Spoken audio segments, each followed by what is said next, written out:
Woe to those who make unjust laws, those who issue oppressive decrees, to deprive the poor of their rights and withhold justice from the oppressed of my people, making widows their prey and robbing the fatherless. What will you do on the day of reckoning, when disaster comes from afar? To whom will you run for help? Where will you leave your riches? Unquote. That is Isaiah chapter 10, verses 1 to 3.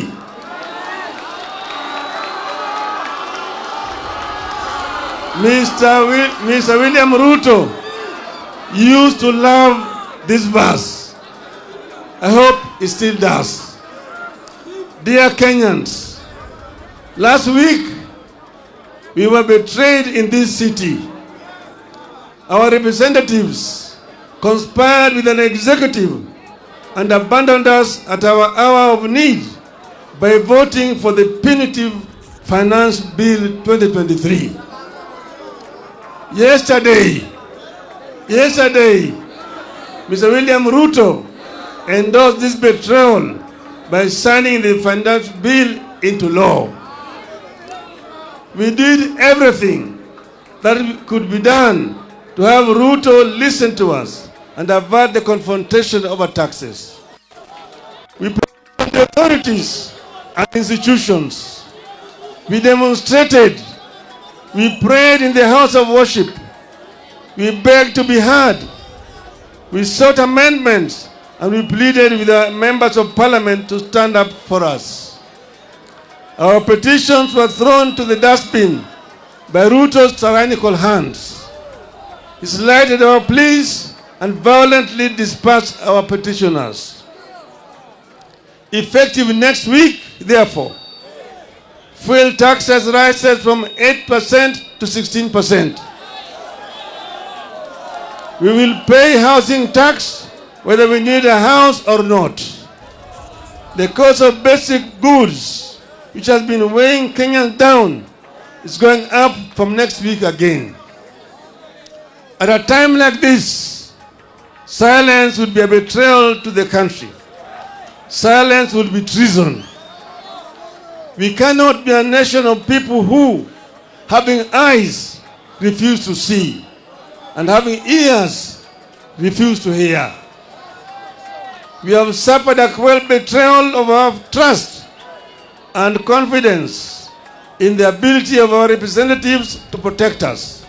We must punish the traitors, and we must force a repeal of the Finance Act. But what happened this past week and yesterday is not just about the Finance Act. This is about the re-emergence of a dictatorship under leaders who cut their teeth and honed their political skills in an infamous school of dictatorship. We all know where Mr. William Ruto is coming from. We all know where Rigathi Gachagua is coming from.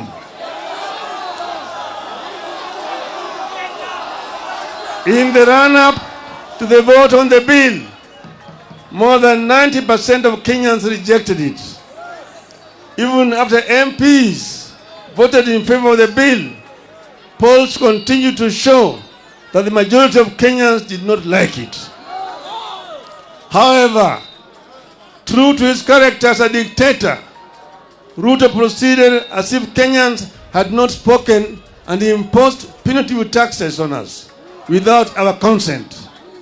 That is contempt for the people. In a democracy, few individuals can use government as their tool against the people. The idea that only the wishes of Ruto and Gachagua matter in this country today must attract a very heavy price. Ruto is testing the limits of his illegitimate power. Ruto is testing whether we still have the will, energy, and resolve to fight remnants of dictatorship. After stealing our election last year, Ruto now thinks he can steal anything and get away with it. We have to stop Ruto, and we have to stop it. We have to do it now. We must tell Ruto in no uncertain terms that he has stolen enough for the owners to notice, and he has no more room for stealing the wishes of the people. This gathering must provide an unmistakable response to Ruto and those who think like him, that we are willing and ready to do whatever it takes to roll back dictatorship.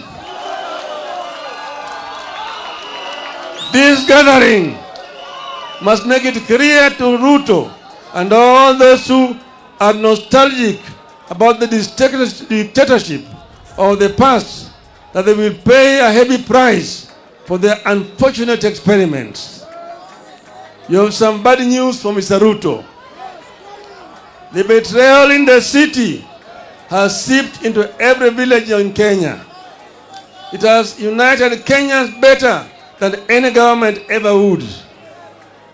While the betrayal has shattered our faith in government and parliament, it has strengthened our faith in ourselves and our power. Consequently, Ruto and all those who think like him are going to learn the painful way never to mess with the people's food, fuel, and freedom.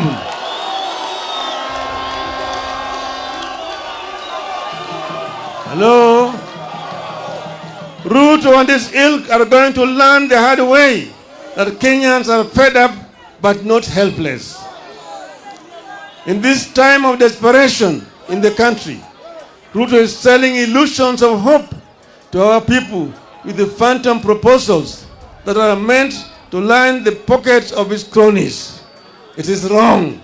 It is cruel. It is evil.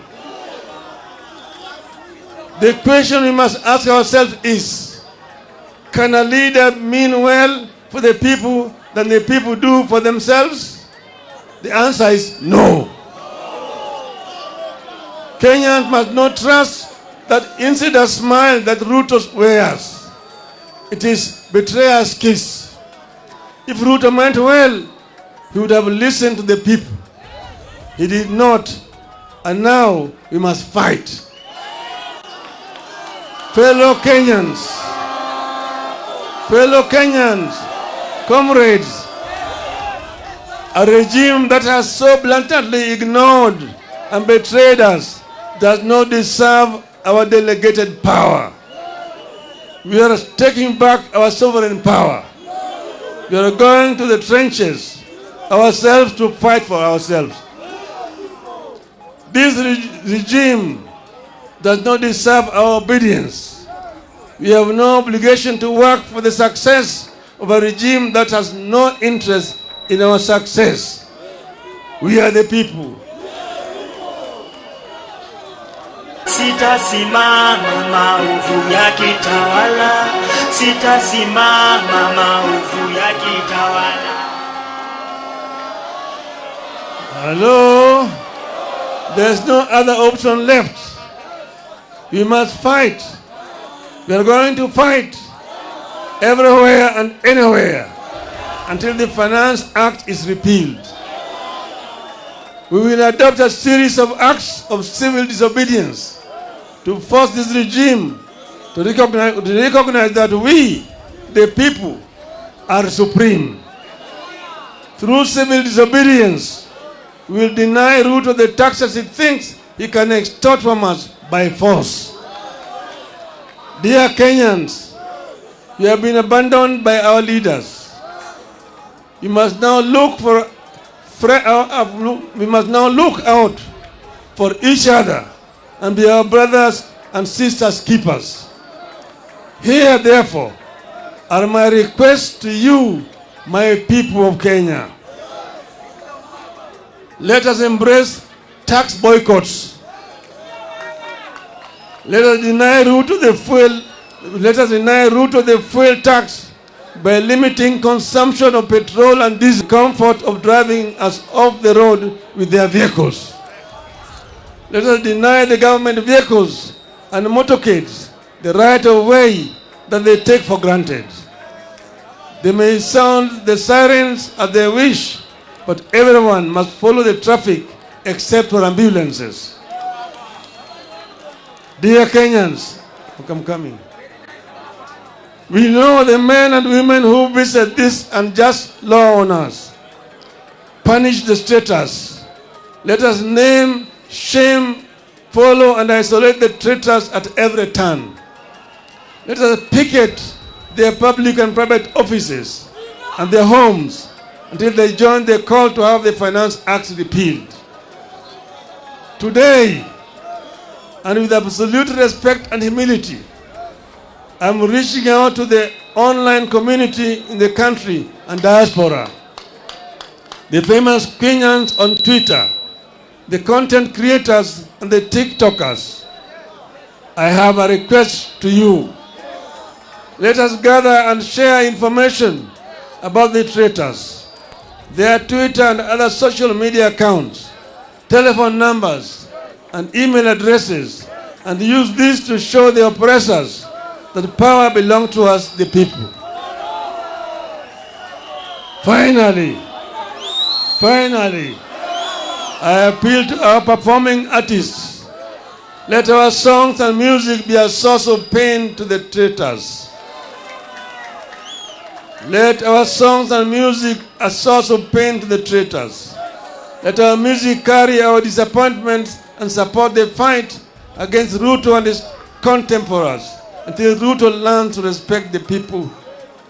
Dear Kenyans, in a democratic country that is founded upon sovereignty of the people, whenever the arms of government, whether the executive, the legislature, or the judiciary, fall into the hands of men and women who use their delegated sovereign power to oppress the people and benefit themselves, then it becomes a right and a duty of the people, in pursuit of the common good, to assert their sovereignty, to disobey those men and women and their laws.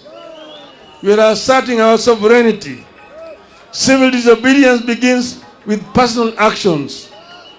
We begin today, and we will continue progressively, discreetly and publicly, culminating in the official start of massive countrywide demonstrations.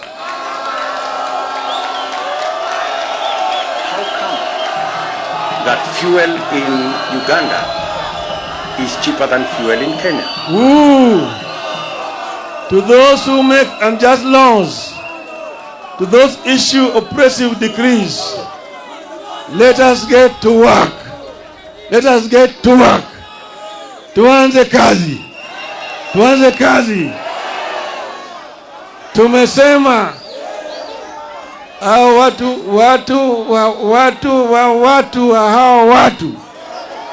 wamesaliti jamii ya Kenya. Umma ya Kenya imesalitiwa na Bwana Ruto na wenzake, lakini Bwana Gachetha tumesema tulikuwa hapa Kamukunji grounds, tukaambia nyinyi tumeanza safari ya kilomita 1000. Unaanza na hatua ya kwanza.